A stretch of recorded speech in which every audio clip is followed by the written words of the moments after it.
ನೇತ್ರಾವತಿಯ ನದಿ ತೀರದಲ್ಲಿನ ಈ ರಹಸ್ಯ ಕಾರ್ಯಾಚರಣೆಯ ಬಗ್ಗೆ ಮೊದಲು ನಾವು ನೋಡ್ಕೊಂಬರೋಣ. ಅದರಲ್ಲೂ ಈಗ ರತ್ನಗಿರಿ ಬೆಟ್ಟದ ಕಡೆಗೆ SIT ಟೀಮ್ ಹೋಗಿದೆ. ಅಲ್ಲಿ ಏನಾದರೂ ಕುತೂಹಲಕಾರಿಯಾದಂಥ ವಿಚಾರಗಳು ಬಯಲಾಗುತ್ತಾ?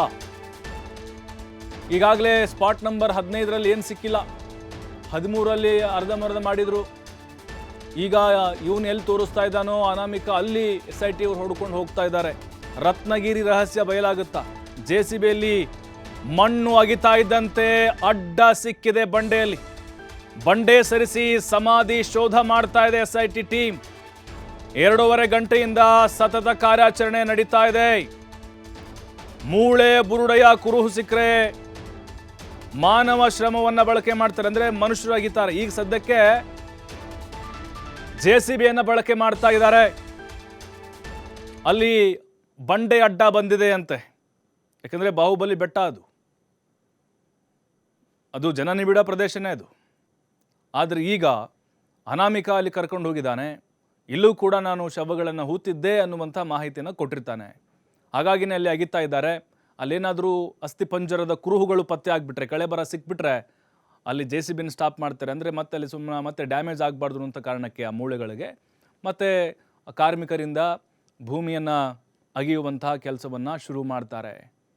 ಈಗ ಅರಣ್ಯ ಪ್ರದೇಶದಲ್ಲಿ ನಾವು ನೋಡ್ತಾ ಇದ್ವಿ, 13 ಜಾಗಗಳನ್ನು ಗುರುತಿಸಿದ, ಮತ್ತು 15ರಲ್ಲಿ ಕಿಲ್ಲೇರಿ ಪಕ್ಕದಲ್ಲಿ ನೋಡಿದ್ವಿ, ಅಲ್ಲೂ ಏನೂ ಸಿಗಲಿಲ್ಲ. ಈಗ ಬಾಹುಬಲಿ ಬೆಟ್ಟದ ಕಡೆ ಅಂದರೆ ರತ್ನಗಿರಿಯ ಆ ಬೆಟ್ಟದ ತಪ್ಪಲಿನಲ್ಲಿ ಈಗ ಶೋಧ ನಡೀತಾ ಇದೆ.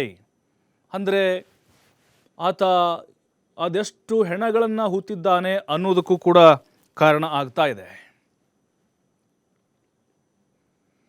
ನೇತ್ರಾವತಿ ನದಿ ತೀರದಲ್ಲಿ ಶವ ಹೂತಿಟ್ಟ ಕೇಸ್ಗೆ ಬಿಗ್ ಟ್ವಿಸ್ಟ್ ಒಂದು ಸಿಕ್ಕಿದೆ. ಈಗ ದೂರುದಾರ ಹೆಣ ಹೂತಿದ್ದನ್ನ ನೋಡಿದಾಗಿ ಇಬ್ಬರು ಬಂದಿದ್ದಾರೆ ಮುಂದೆ. ಈಗ ಹೆಣ ಹೂತಿದ್ದು ನೋಡಿದಾಗಿ SITಗೆ ಇಬ್ಬರು ದೂರನ್ನ ಕೊಟ್ಟಿದ್ದಾರೆ. ಈಗ ನಾವು ನೋಡಿದ್ದೇವೆ ಸರ್, ಅನಾಮಿಕ ಹೆಣ ಹೂತಿದ್ದನ್ನ ಕಣ್ಣಾರೆ ಕಂಡಿದ್ದೇವೆ. ಪೊಲೀಸ್ ಠಾಣೆಗೆ ದೂರು ಕೊಡೋಕೆ SIT ಅವರು ಸೂಚನೆ ಕೊಟ್ಟಿದ್ದಾರೆ. ದೂರನ್ನ ಸ್ವೀಕರಿಸಿ SIT ಅವರು ಈಗ ಸೂಚನೆ ಹಿನ್ನೆಲೆಯಲ್ಲಿ ಇಬ್ಬರು ಪೊಲೀಸ್ ಠಾಣೆಗೆ ದೂರನ್ನು ಕೊಟ್ಟಿದ್ದಾರೆ. ದೂರುದಾರ ವ್ಯಕ್ತಿಯನ್ನು ಗ್ರಾಮಸ್ಥರಾದ ನಾವು ಗುರುತಿಸ್ತೇವೆ.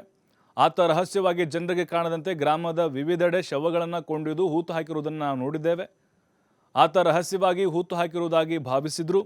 ಗ್ರಾಮಗಳಲ್ಲಿ ಇಂಥ ವಿಷಯಗಳು ರಹಸ್ಯವಾಗಿ ಉಳಿಯೋದಿಲ್ಲ. SITಗೆ ನಾವು ಸಹಕಾರವನ್ನು ನೀಡಲೇಬೇಕು ಅಂತ ತೀರ್ಮಾನ ಮಾಡಿದ್ದೇವೆ. ಕಳೆಬರ ಹೊರತೆಗೆಯುವಂಥ ಕಾರ್ಯಾಚರಣೆಯಲ್ಲಿ ನಮ್ಮನ್ನು ಒಳಪಡಿಸಬೇಕು. SITಗೆ ನೀಡಿದ ದೂರಿನಲ್ಲಿ ಈ ಬಗ್ಗೆ ದೂರುದಾರರು ಉಲ್ಲೇಖವನ್ನು ಮಾಡಿದ್ದಾರೆ.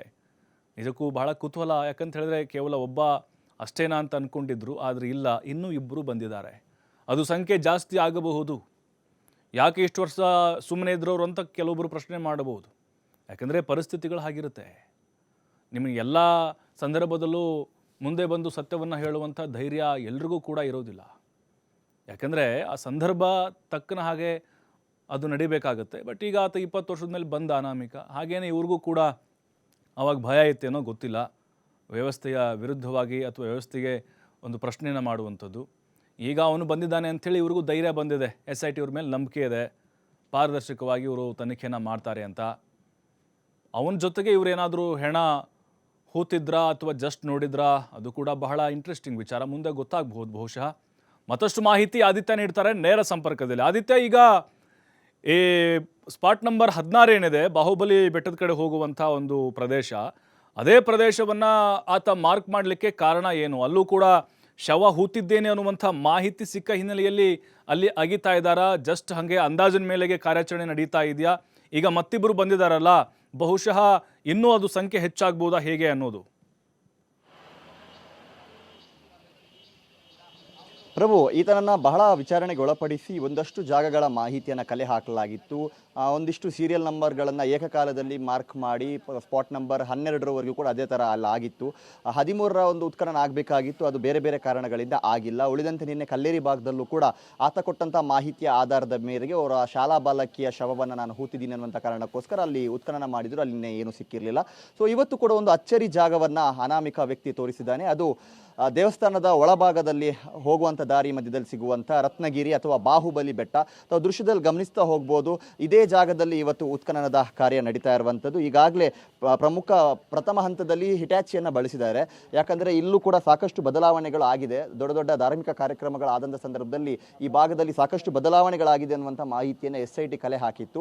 ಹಾಗಾಗಿ ಮೊದಲಿಗೆ ಹಿಟ್ಯಾಚಿಯಲ್ಲಿ ಒಂದಿಷ್ಟು ಉತ್ಖನನ ಮಾಡಿ ಆ ಬಳಿಕ ಮಾನವ ಶ್ರಮವನ್ನು ಯೂಸ್ ಮಾಡಿ ಇದೀಗ ಮತ್ತೆ ಹಿಟ್ಯಾಚಿ ಮೂಲಕ ಕಾರ್ಯಾಚರಣೆಯನ್ನು ಮುಂದುವರಿಸಿದ್ದಾರೆ.